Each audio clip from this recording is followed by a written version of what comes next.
Hey everyone, Cook from Screaming Cat's Kitchen here. Today we're going to be making these Sous Vide Char ribs. I started out on Friday night, basically getting the meat ready. First I worked to get this membrane on the back off.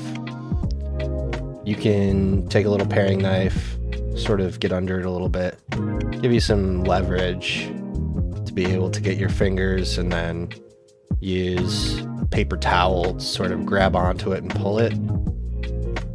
Kind of want to work it until you get like enough to be able to just pull it off cleanly. And here, I think I finally get it. Yep, there we go.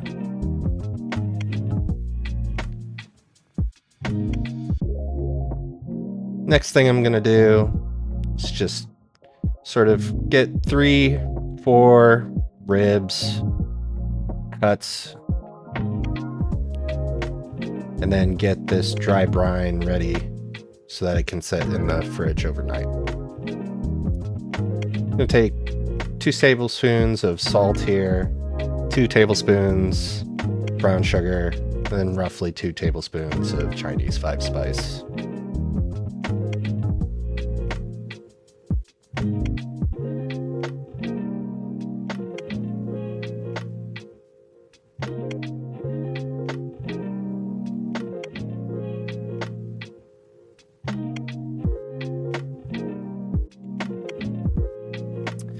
I'm just going to rub this all over these ribs, get them nice and covered, making sure so no bare spots anywhere. This dry brine will help keep the ribs moist and tender due to how long they're going to cook in the sous vide, even though it's going at a low temperature. The salt in this will sort of keep the meat from losing too much moisture in this process. Here I'm closing them up, and then I'll just give them a quick wash off, make sure there's no sort of meat juice on the outside, and put it in the fridge overnight. Next morning, woke up about 6, got this stock pot filled up and the sous vide started. Always got to remember that it takes time for the water to heat up. Here, instead of having a vacuum sealer, I've taken just the same Ziploc bags that I put them in. Just open a little hole, using the water to sort of push out all that air, get that vacuum seal that you're looking for in both of these bags.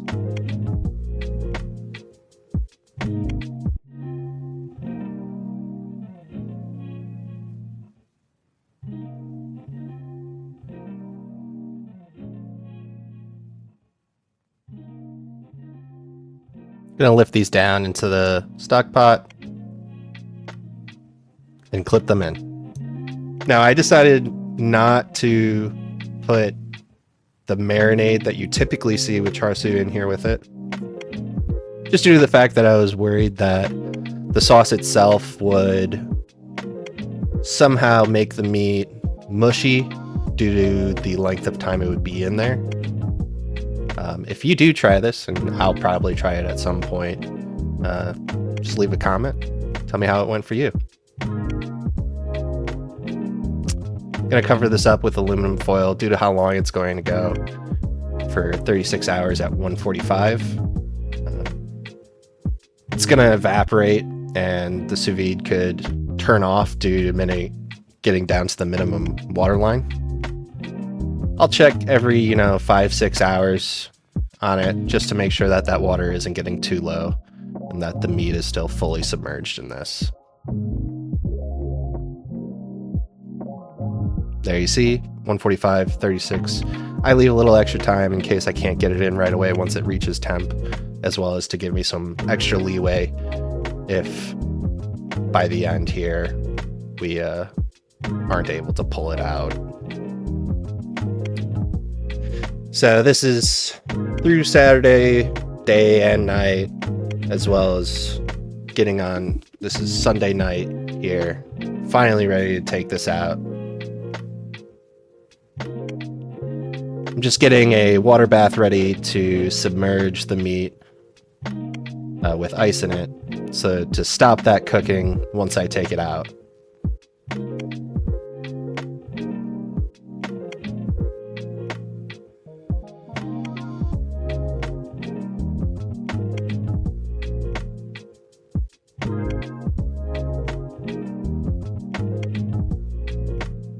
And you can see the water line has gone down a bit here from where it was before. There was some evaporation even without a aluminum foil on the top.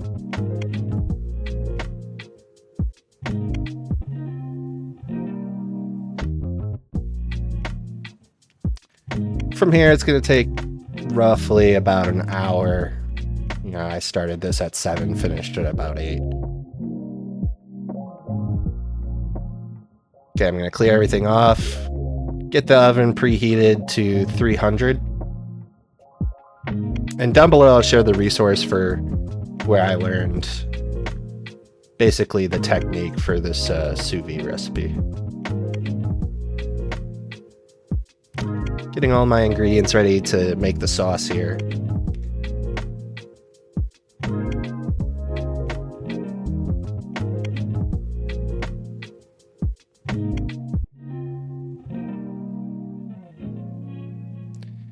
I crumple off the parchment paper just to make it easier to put on that pan so that it isn't rolling up and folding, and then put it flat out onto it there.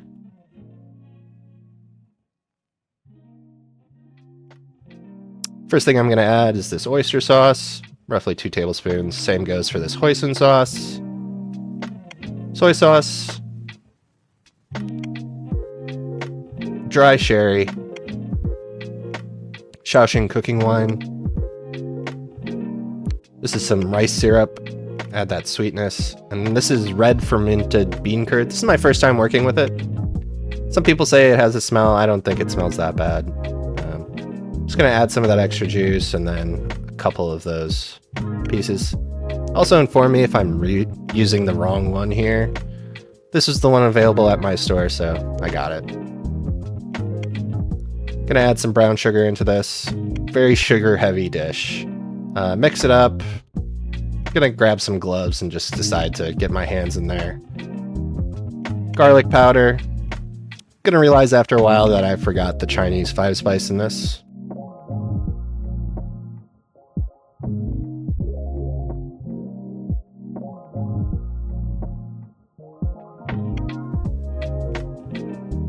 Take them out. Get them coated. Just making sure everything's nice and coated here. Keep going.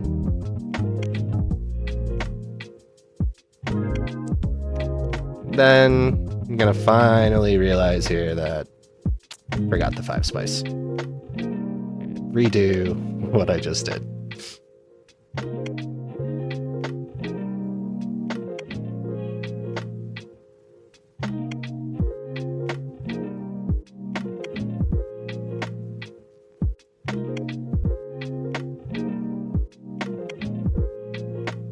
Get that in the oven. Clear this all up. Here I'm just going to show you what I generally do to get my rice prepared. Get a strainer, put a 1.5 cups in, then wash it in the sink. Gonna do this twice, so that I have 3 cups of rice.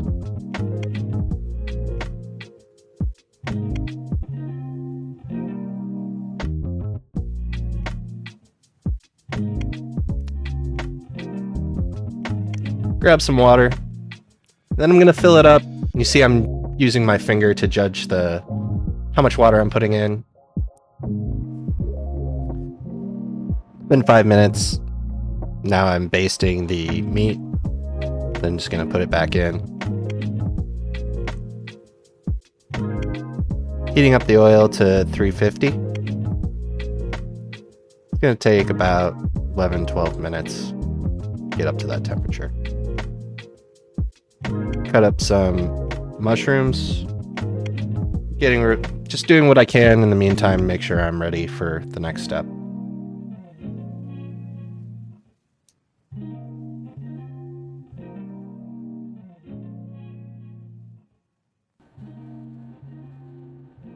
Now I'm washing some green beans, drying them off, making sure that we won't have any issues when we do get it in that oil. Basting the meat again after another 5 minutes. After this, I'm going to leave it in there for 10 minutes and then finally take it out when it's done.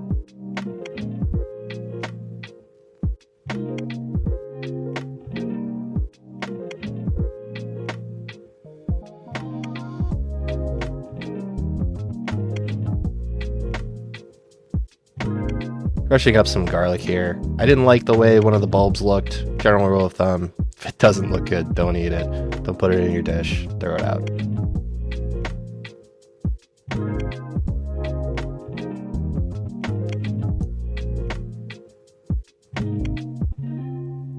Next, I'm going to pull out a pan, wire rack, some paper towels, put that all together. We're going to dry off our green beans on this. And we're going to get these green beans in.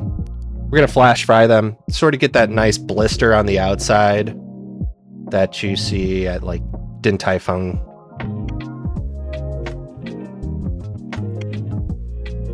Getting my beans in here. We have a small amount, so we can do this in one batch. Put the splash guard on, make sure not a lot of oil gets everywhere. Roughly 15-20 seconds, take them out, let them dry off. Gonna move the oil off to the side. Get a pan. Get the garlic ready. Taking some of the oil from the frying oil, just heating that up in the pan, and then using a garlic press to get this garlic in here, get it aromatic. Doing this at a medium-low heat to try and ensure that we don't burn this garlic. Our ribs are done. Taking them out. Gonna let them rest. Add some garlic powder here. The garlic powder will add another layer of garlic flavor to this oil, giving it some extra depth. Take these beans, add in the oil. Realize that probably a whisk wasn't the best tool for this here, as it's getting stuck in there. Just gonna get that out with a spoon. Add some salt. Just mix that all up. Put it off to the side.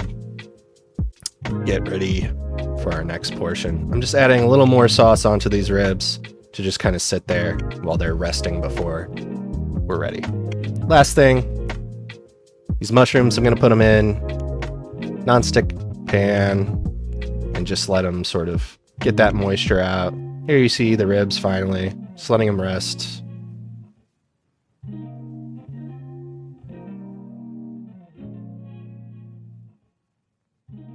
Letting them brown and reduce. You don't want to put any sort of butter or oil in there with them. They'll soak that right up and affect the texture of the mushrooms. Gonna take these ribs now, cover them, keep them warm. Skip forward a little bit. These mushrooms have finally browned down. Gonna add in some butter, some soy sauce. And there we go.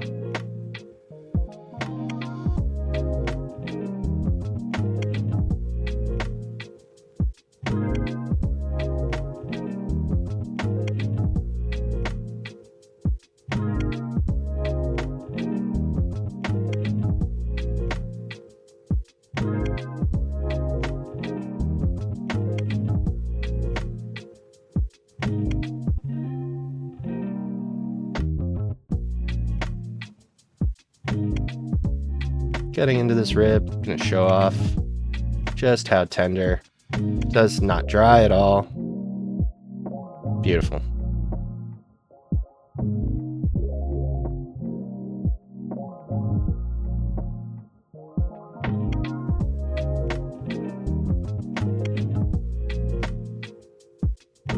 Now the only thing I'm missing here was sort of that hard glaze you get, as well as the red coloring. The red coloring you can achieve with red dye. I didn't want that in here. Might mess around again when I do this with some red beetroot powder. Try and get that. And the glaze, I needed to go with like a higher heat at the end with like a higher sugar content mixture of the sauce put onto it. Just sort of blast it for like about last 5 minutes to achieve that. Get some beans in there with the garlic. Beautiful. A little bit of sauce, some mushrooms. Get that on that rice. And there you go. Char siu ribs with some garlic green beans, soy mushrooms, some rice.